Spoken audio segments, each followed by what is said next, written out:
I veneti sono sempre più sensibili al cambiamento climatico, che preoccupa quasi 7 persone su 10. 4 su 10 hanno la sensazione che incida sulla qualità e le abitudini di vita e cresce il numero di persone che si trasferirebbero a vivere in montagna per almeno 6 mesi l'anno. Questi i principali esiti del sondaggio realizzato da Quorum Youth Trend su energie rinnovabili e impatto dei cambiamenti climatici sulla montagna, presentato ieri nella sede di Confindustria Belluno Dolomiti.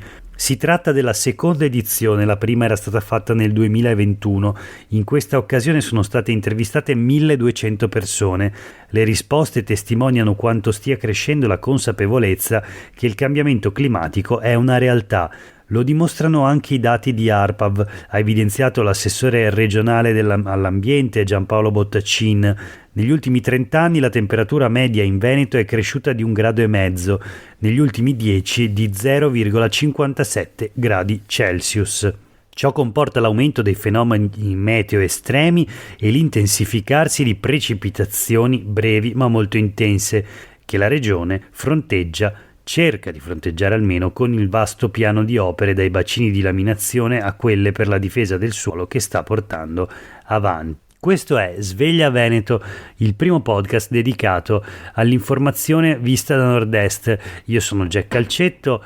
Oggi è martedì 19 marzo 2024, la prima notizia del giorno riguarda il cambiamento climatico in Veneto, una crisi climatica della quale i veneti sono sempre più consapevoli. Crescono i timori, sono questi i risultati del sondaggio di Quorum Youth Trend per Confindustria Belluno Dolomiti. Ne parlano oggi i quotidiani del gruppo NEM in un articolo firmato da Alessia Forzin. Un articolo che si inserisce in un'intera pagina dedicata al climate change in Veneto. Vediamo gli altri titoli. Trissino, ecco il nuovo bacino di laminazione. Salvaguardia idraulica, servono più fondi PNRR. Questa è la dichiarazione del presidente della regione Luca Zaia, che vuole proseguire sulla strada appunto dei bacini di laminazione. Negli ultimi giorni di pioggia, nelle scorse settimane, il bacino di Caldogno, ad esempio, si è rivelato fondamentale per evitare la piena del Bacchiglione come nel 2010, che quando aveva travolto la città di Vicenza. Invece quest'anno, nonostante le piogge record e livelli di precipitazioni appunto simili a quelli del 2010, il Bacchiglione non è uscito dagli argini, e questo appunto grazie al bacino di laminazione di Caldogno, dice la regione, che quindi chiede più fondi PNRR per proseguire con la realizzazione di queste opere per il contenimento del rischio idraulico. L'impianto di Trissino invece può trattenere fino a 3,5 milioni di metri cubi d'acqua, e Zaia ribadisce si tratta di lavori che fatti negli anni hanno salvato territorio e cittadini. Naturalmente viene da chiedersi se non ci sia poi un limite anche nei bacini di laminazione e se sia questa l'unica strada o la più efficace percorribile per ridurre il rischio idrogeologico legato appunto al cambiamento climatico.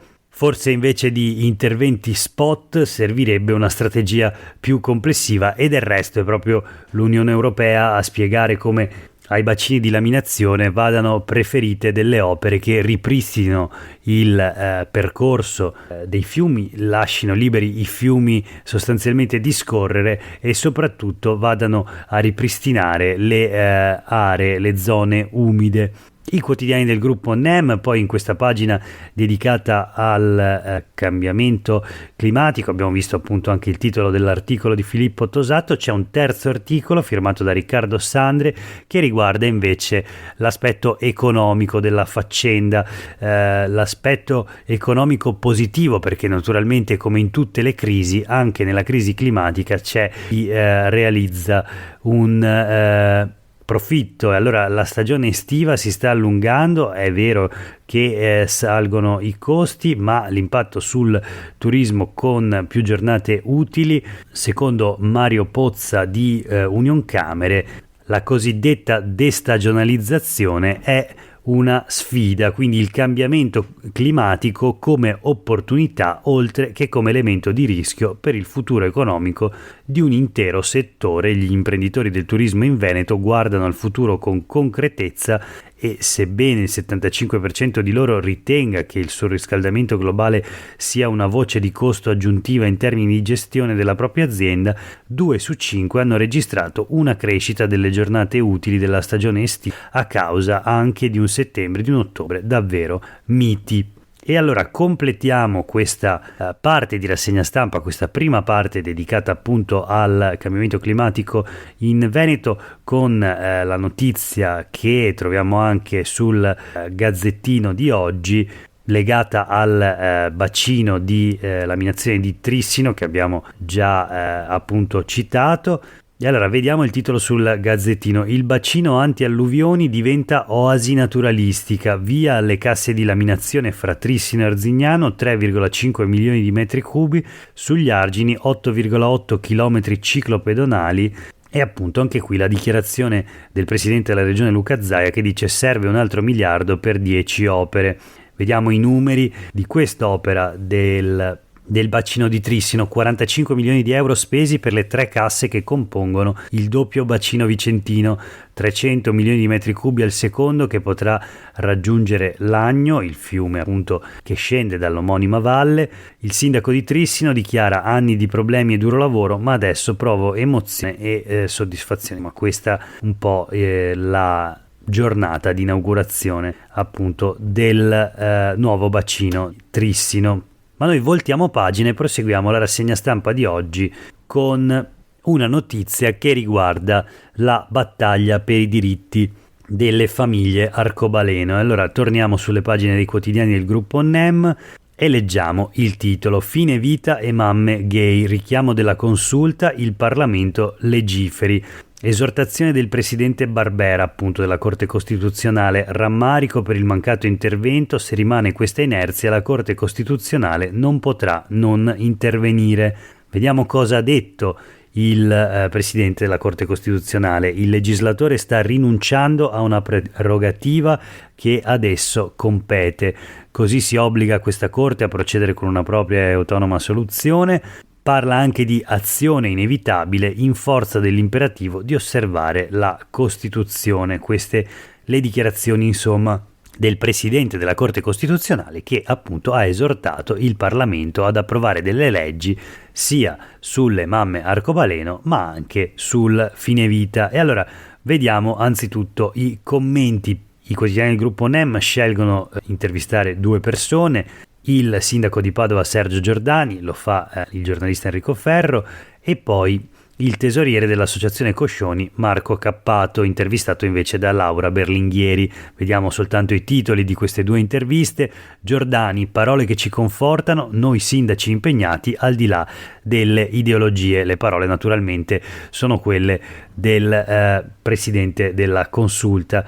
Il primo cittadino di Padova interviene sulle coppie arcobaleno, ovviamente, e ribadisce la sua posizione ormai nota, ovvero siamo convinti di tutelare i bambini dalle discriminazioni. Come sappiamo, il sindaco di Padova Sergio Giordani ha più volte dichiarato che continuerà a trascrivere gli atti di nascita all'anagrafe dei bambini con 2 mamme.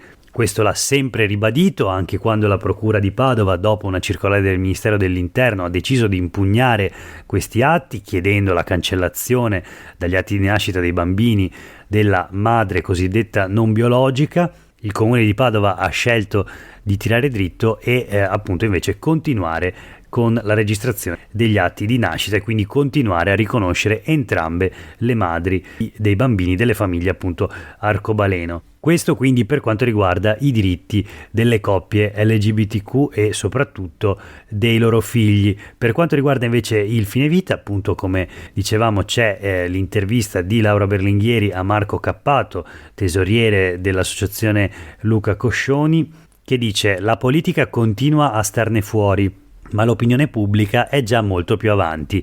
Si parla di fine vita naturalmente. Cappato dice anche: dalla consulta, parole chiare, in Veneto la questione è aperta, decide la commissione. Il riferimento è al progetto di legge di iniziativa popolare per regolamentare le procedure del suicidio medicalmente assistito in Veneto, un progetto di legge che è stato stoppato però dal Consiglio regionale, che l'ha rimandato in commissione, la quinta commissione sanità e sociale, che ora appunto dovrebbe di nuovo visionare il testo e decidere come procedere. L'appello quindi di Marco Cappato è che questo iter prosegua, e prosegue anche però la nostra rassegna stampa con le pagine legate alla politica regionale. Allora, vediamo sui quotidiani del gruppo NEM la mediazione di Stefani, segretario regionale della Lega, che annuncia ci sarà la lista Zaia alle prossime regionali in Veneto. Il presidente Zaia stesso quindi ribatte: c'è tempo. Il segretario veneto della Lega cerca la tregua interna, ma gelo e dubbi restano. I consiglieri si sentono insidiati dai 144 sindaci che potrebbero essere coinvolti. Vediamo le dichiarazioni. Luca Zaia: alle elezioni manca un anno e mezzo, invece che parlare della lista si chiede ai cittadini cosa vogliono. Alberto Stefani, deputato e segretario veneto della Lega, ha detto: alle prossime elezioni regionali saremo con una lista Lega, una o più liste civiche di amministratori locali e una lista Zaia. E poi Alberto Villanova, capo gruppo della Lega in Consiglio regionale, ha detto: questa squadra ha già sbaragliato tutti gli avversari, chi vorrà confrontarsi alle regionali dovrà vedersela con noi. Insomma, dichiarazioni non esattamente allineate tra questi tre esponenti di peso della Lega in Veneto. La notizia anche sul Gazzettino di oggi: le mosse della Lega in Veneto, Stefani rassicura gli zaiani, nessuno sarà rottamato. Il segretario regionale ribadisce: squadra che vince non si cambia, ma in corsa però ci saranno anche i sindaci. Villanova, capogruppo della Lega, dice: bene, l'eventuale presenza di civiche al fianco di Zaia sarà gradita. Insomma, i leghisti veneti continuano a sperare nella possibilità di un quarto mandato per il del Veneto Luca Zaia, un'ipotesi che però sembra ormai tramontata, ipotesi sulla quale però si aggancia il commento della capogruppo del Partito Democratico, della presidente del gruppo del PD in Consiglio regionale, Vanessa Camani, che dice: 3 mandati bastano, il dibattito politico è ostaggio del singolo. 15 anni di amministrazione regionale sono più che sufficienti, il dibattito politico non può restare ostaggio di un singolo dedicato unicamente al destino di Luca Zaia, che cerca di influenzare le decisioni del Parlamento non per il bene della politica veneta ma pensando unicamente al suo futuro. Così Vanessa Camani, capogruppo del PD in Consiglio regionale, intervenendo sul dibattito in corso ormai da mesi sul futuro politico del Veneto e soprattutto del suo presidente Luca Zaia. Sul giornale di Vicenza, per concludere, è riportata la dichiarazione di Zaia rispetto a una sua possibile candidatura alle europee. Zaia ha detto: l'Unione Europea no, io penso al Veneto, e quindi anche sull'eventuale candidatura a Bruxelles non emerge nessuna condivisione di idee tra il presidente del Veneto e le proposte di Salvini, segretario della Lega, che ha provato più volte a chiedere a Zaia di candidarsi alle europee per sostenere la lista della Lega. Per oggi è davvero tutto, grazie per aver ascoltato questa puntata di Sveglia Veneto. A tutte e tutti voi una buona giornata.